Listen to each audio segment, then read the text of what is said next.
a venda de mais um jogador proveniente da base e também um detalhe sobre essa vinda de Fred e o peso na folha salarial do Fluminense. Giro de notícias de hoje.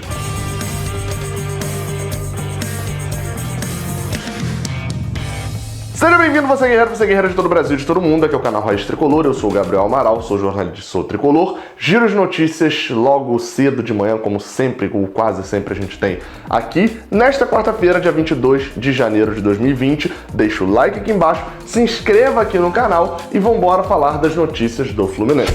Gostaria de começar falando sobre Ramon, mas destacando que esse vai ser um giro de notícias um pouco menor, porque às 12 horas dessa quarta-feira sairá um vídeo de listas muito legal, falando sobre o primeiro gol do Fluminense em cada ano desde 2011, né? Nessa década inteira. Vai ser muito maneiro aí, então vai lá assistir. Vamos lá, vamos falar sobre Ramon, jogador proveniente da base do Fluminense, jogador de 21 anos, rescindiu com o Flu para poder assinar em definitivo com o FC Ryukyu. Deve ser do Street Fighter, né? O time do Ryu do Street Fighter. Mas enfim, ele já estava por lá, já tinha sido emprestado pelo Fluminense para o time japonês. Por lá jogou pouco, jogou 9 partidas, sendo a boa parte delas entrando no final dos jogos ali com 70 minutos, 70 e poucos minutos. Mas, porém, contudo, todavia, entretanto, ele e a família dele queriam ficar por lá, queriam ficar no Japão, e foi feito esse combinado com o Fluminense da rescisão, e o Fluminense mantendo 40% dos direitos federativos do jogador, ou seja, o Fluminense tinha 100%, abriu mão dos seus 60% para o jogador ir em definitivo para o FC Ryukyu, e em troca disso o Fluminense não fica mais com contrato com o jogador pagando salários. Importante dizer, porque sempre vai ter aquele negócio, vendeu o jogador de graça e tal. Enfim, Ramon não foi do nada, ele subiu da base, o Fluminense mandou lá pro Ryukyu, não. Ele foi emprestado, ele tentou jogar no profissional do Fluminense, jogou uma partida que eu lembro que foi tenebrosa, foi só uma.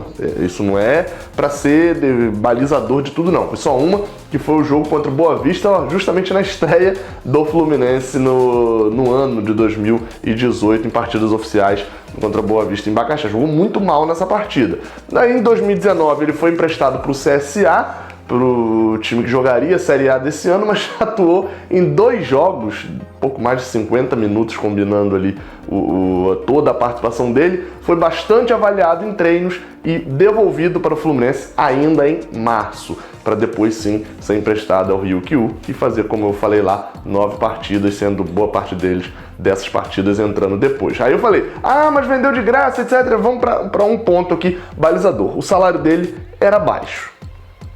Aí você tá pensando, se o salário era baixo, não tinha necessidade, então o Fluminense não tinha que se preocupar muito de ficar pagando esse salário. Então, coloquei aqui, número 1, o clube pagaria o salário dele sem ser usado. Mas o salário dele era baixo, devia ser, vamos chutar aqui, eu tô chutando, tá? Uns 20 mil reais, né? Mas são 20 mil reais que, enfim, se você pegar 5 jogadores, você tem 100 mil, que é o salário de boa parte de jogadores que vai ser usado no banco de reservas. Então, assim, o salário dele é baixo, mas é um monte de salários baixos que às vezes fazem a diferença em jogadores que nem estão sendo usados, porque convenhamos, Ramon não seria utilizado, ele não foi aproveitado no CSA nesse ano e nunca foi aproveitado no Fluminense, ficaria lá encostado no Sub-23. Então, já que conseguiu se livrar da obrigação de pagar o salário dele, se livra da obrigação e fica com 40%. Coloquei aqui, se ele render algo no futuro, o Fluminense ganha. Se ele não render nada, acabar o futebol dele lá no Ryukyu, vai provar de que o Fluminense estava certo de não querer ficar pagando o salário para Ramon. E para fechar, se o Fluminense não se livrar das dúvidas desses jogadores que têm 21, 22 anos e que vão ficando ali e renovam por mais 2 anos para dar uma chance, etc. Se não se livrar dessas dúvidas, algumas delas ficam no elenco até hoje, vai precisar vender as certezas, que são os casos que a gente tem visto recentemente. Se livra das dúvidas, alivia um pouquinho a folha salarial, de repente ganha um dinheiro na sorte com algum jogador desse e para de vender as suas certezas. Segundo tópico desse giro de notícias é sobre o peso da folha salarial do Fluminense. Uma incógnita até agora, a galera tá zoando aí com o tal do Mário Bitcoins, né? Falando que o Mário Bittencourt tá tirando dinheiro de não sei aonde, etc. Todas as negociações foram feitas, eu expliquei aqui no canal, muitas negociações parceladas e etc. Mas enfim, realmente ficou aquela suspeita, né? Todo torcedor do Fluminense fica. Essa folha salarial vai ser maior do que a do ano passado, vai ser muito mais alta, meu Deus, que drama, que medo, o que a gente vai fazer, como é que a gente vai fazer, porque a folha é salarial e a gente vai acabar devendo salário no meio do caminho. Então, vamos lá. O presidente Mário Bittencourt deu entrevista na última... Hoje é quarta, então foi terça-feira, na apresentação de Egídio e a apresentação de Iago também. Foi perguntado sobre Fred, como sempre que o assunto Fred entra na pauta, fala-se de questão financeira e de folha salarial. E aí, falando sobre Fred, depois o Angione até comentou também sobre o João Lopes, né, um goleiro que chegou.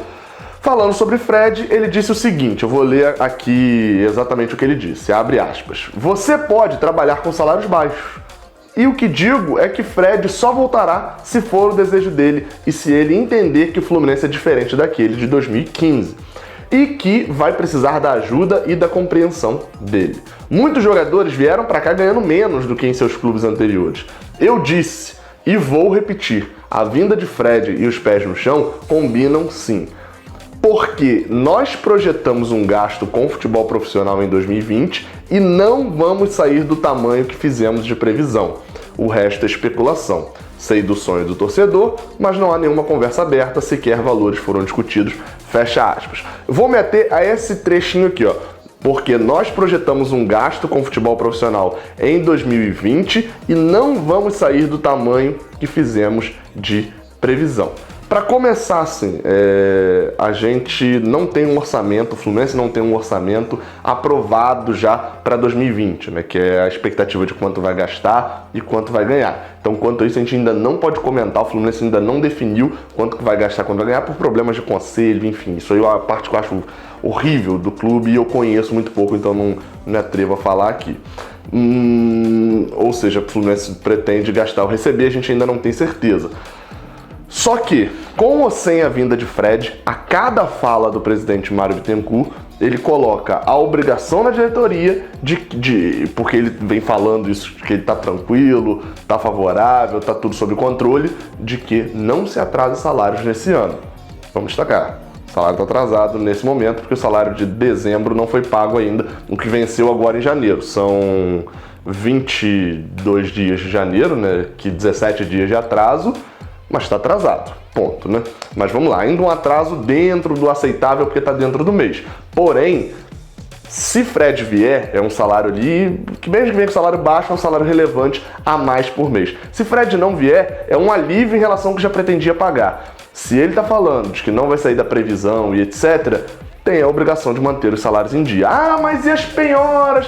Pode ser que pinte uma penhora do nada e etc., até concordo que pode surgir, porque o Fluminense é o Fluminense, mas ele cansa de dizer que o departamento jurídico está trabalhando incessantemente 24 horas por dia para que isso não aconteça. Beleza? Então vamos ali esperar que isso não aconteça. Caso acontecer, o Fluminense poderia ter um artifício para isso, que é economizar em um jogador, procurar um jogador aí que foi feita a contratação, por exemplo, o de Fred, não estou sugerindo que seja no lugar de Fred, mas enfim, estou dando um exemplo aqui, pega esse salário do jogador e fala, ó, eu contava de pagar esse salário, não vai ter esse reforço aqui pro time, eu vou guardar esse dinheiro, vamos dizer que seja 100 mil reais, eu vou guardar esse dinheiro todo mês por 12 meses, isso vai ser aqui investido, sei lá, o Fluminense dá um jeito de guardar esse dinheiro e caso não haja nenhuma penhora, nenhuma surpresa de última hora no pagamento dos salários, que eu sei que 100 mil também não daria para resolver quase nada desses pagamentos de salário, mas enfim, caso não haja ali em junho, tem uma penhora de R$1 milhão, o Fluminense já tem 600 mil economizados. Enfim, caso não haja nada, em dezembro o Fluminense teria 1.200.000, poderia investir em uma contratação de algum jogador ou subir um pouquinho o patamar da folha salarial para 2021. Enfim, eu não sou presidente do clube, eu não sou administrador, é apenas uma sugestão, pode até inclusive ter erros ali contábeis e erros de estratégia. Mas o meu ponto central aqui é o Fluminense vinha de folhas salariais baixas. O presidente mesmo fala que ele não trabalha com limite de salário por jogador, ele trabalha com limite de salário pro clube, né? Limite de salário, teto salarial da folha inteira. E como ele vem falando, e venho acreditando, eu até coloquei isso no meu Twitter, de que no discurso, a vinda de Fred pro Fluminense até agora tá perfeita, não tá arranhando em nada a imagem do clube, tá tudo na mão do jogador, se ele vier a gente não vai fazer loucuras, etc. Na prática tem que ser cumprido também. Vindo o Fred ou não vindo, As falas recentes do presidente colocam ele com a caneta na mão, escrevendo de que os salários têm que se manter em dia ao longo de 2020. E, bem, a nossa função é cobrar. Saudações tricolores e até a próxima. Valeu!